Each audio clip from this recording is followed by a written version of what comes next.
Hi, welcome to this tutorial. This is my first tutorial on the Octatrack.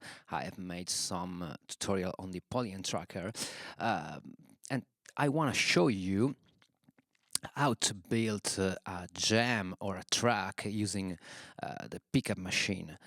This is a setup I borrowed out from the mangling guides, and I reworked a little bit.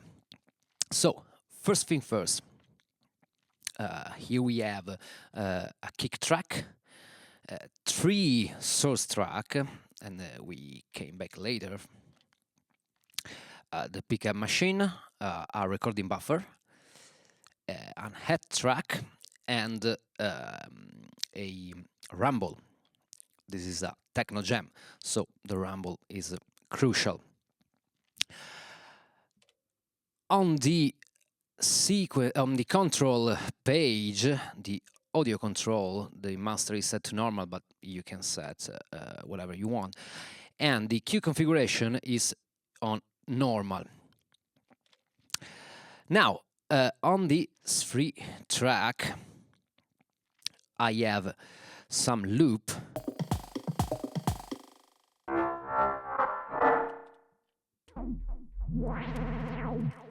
Yeah, pretty much simple as that.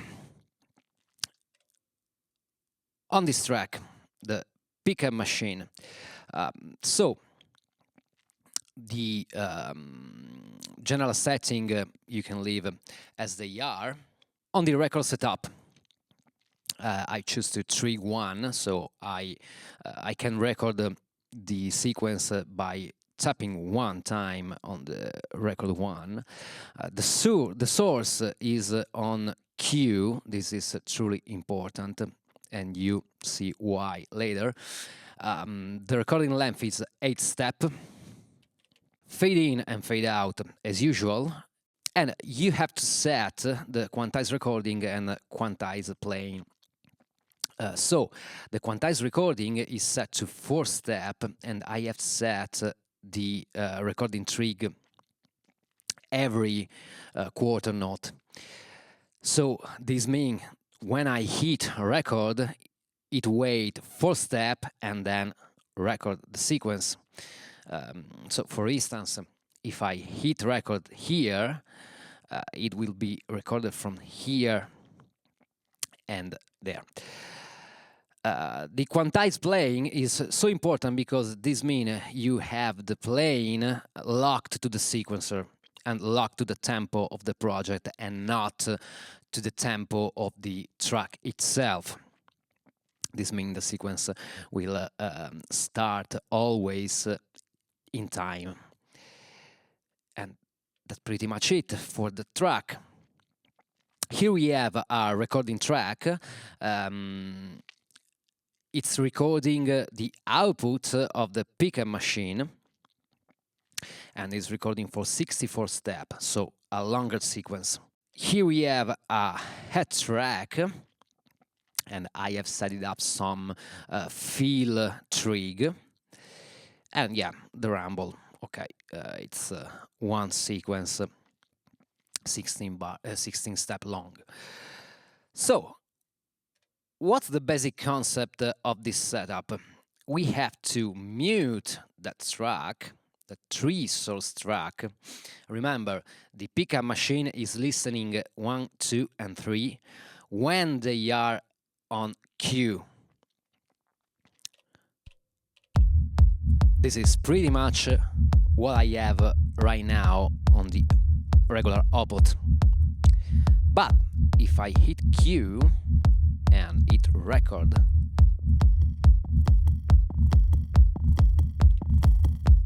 it starts record.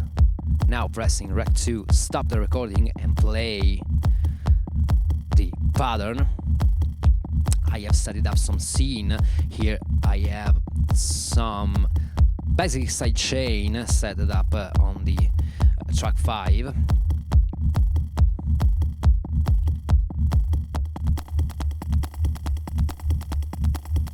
Now let's try with track 3, same.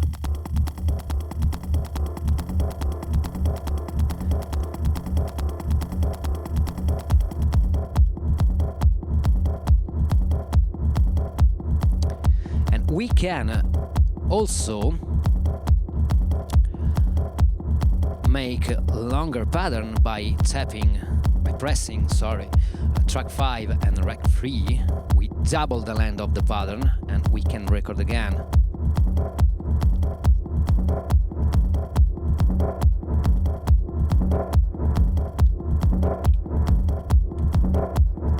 Now we can do the same thing for track 4.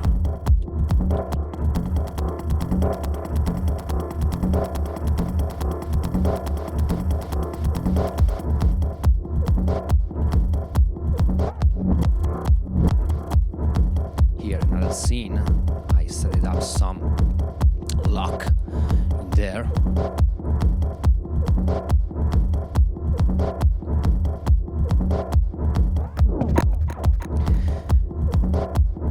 This is the basic concept. So taking a sequence that we have laid down on the track and record on the pickup machine, but it depends when I hit record. It can start here, here, here, or here. So we can grab always a different portion of the track.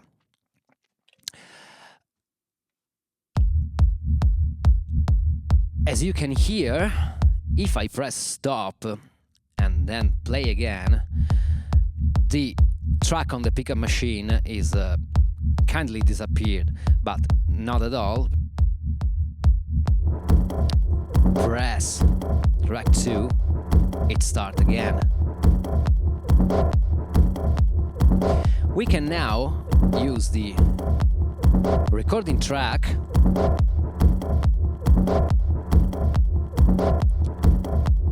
and as you can see, it's sliced.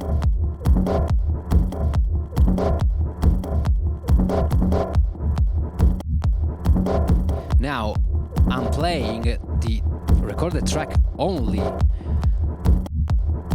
and this is why I set it up this scene in a pretty regular way when I'm on this scene or scene 16, that is the same thing but without the kick. We are hearing the recorded track only and not the pickup machine anymore. This is particularly handy when you want to do transition or change completely the pattern. Let me show. Now we can restart the sequence,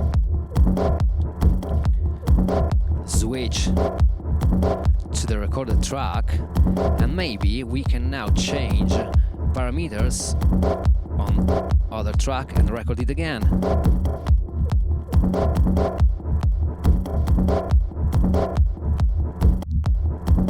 But now we can't hear.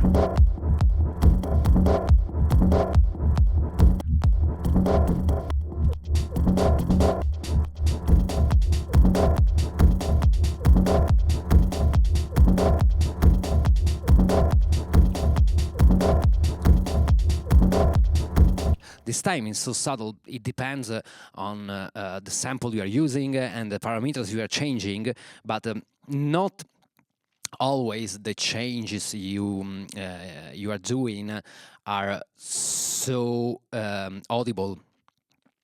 But on that case, they can add a little bit of variation to your track, but you can really change the sequence.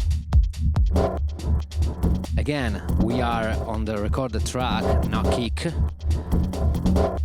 Now let's change this. This will be a little bit more dramatic. Maybe a little bit of mix more on that and on that.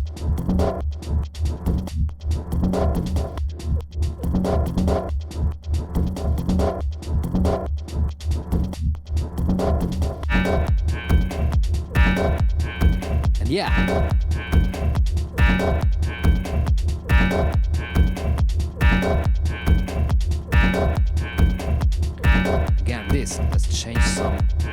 parameters.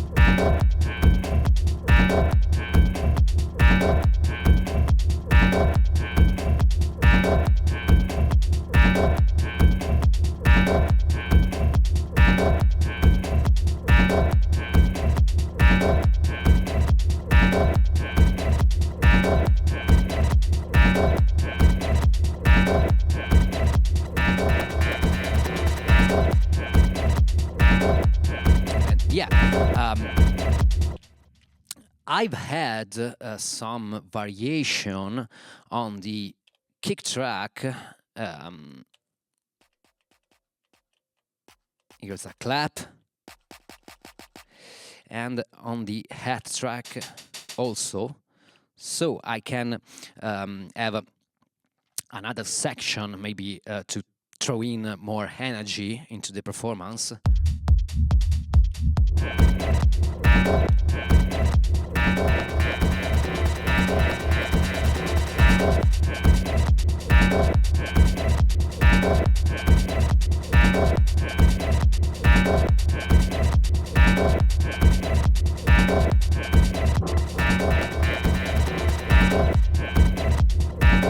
Yeah. This is a jam made in one pattern, so if you are using this method, you can really have 16 tracks in one bank. Every pattern can be a different track because you have to set 3 track and you have done. And then it's a matter of mangling and setting scenes. This is very important to achieve great transition to your track. And of course, being able to set up across all the patterns the same track allow you to switch pattern without stopping the sequencer, without stopping the recorded track. Think about, I wanna switch from pattern 2 to pattern 3. It's possible. I can record the pattern 2, then switch to the corresponding scene and switch. So I can change the track very easily without stopping anything, without any need of any other machine or stuff like that. And the fun fact is that you can really change every parameters you want in there.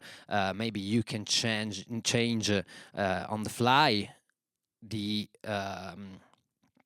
recorded output, and maybe you can slice in a different way and stuff like that. You can create variation live, and this is what makes so special the Octatrack, the ability to play easily live as soon as you know the machine. And as we know, it's not so easy, but this is a very great and solid machine for a live session.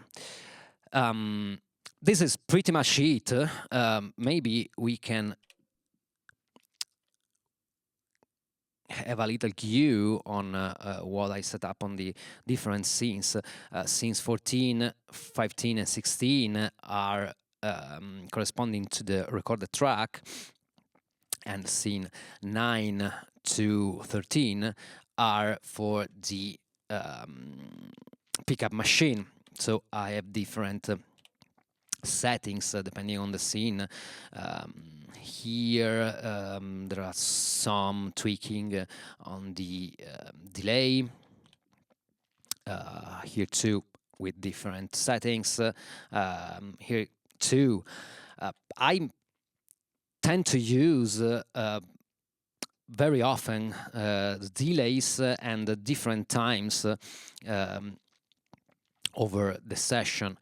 This give me a lot of possibility to expand the sonic palette of the track and give some cool variation. You can find this session, I'll leave you the link here or here, I don't know where will appear. But I encourage you to experiment, place some random samples in there. This is a percussion, this is a bass, and this is a melodic part. So this is how I lay it down, this free source track. And then you can experiment maybe with different recording length, different recording patterns in there, so you can have different stuff. Another good way to introduce variation is to use the chance parameter. So every time you have a different sequence to work with, different rhythm and stuff like that.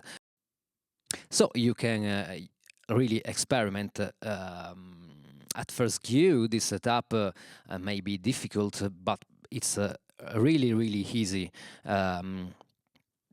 It's press, rec, and stop, play.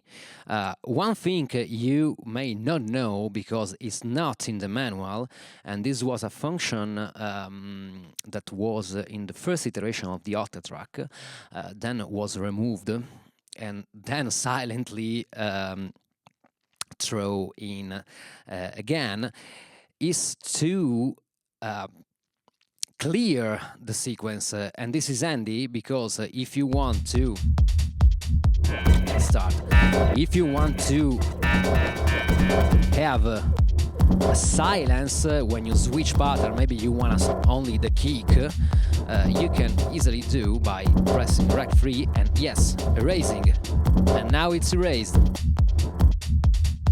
And when I switch, yeah, now I can really start again.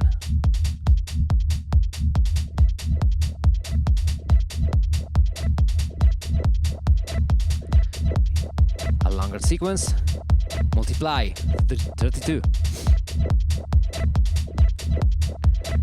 Let's mangle there.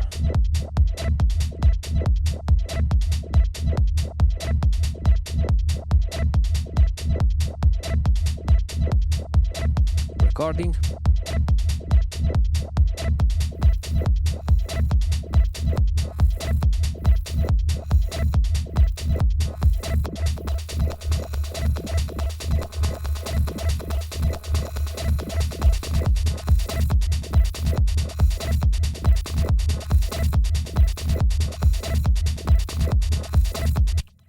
And yeah, this is a great setup for minimal stuff, minimal techno.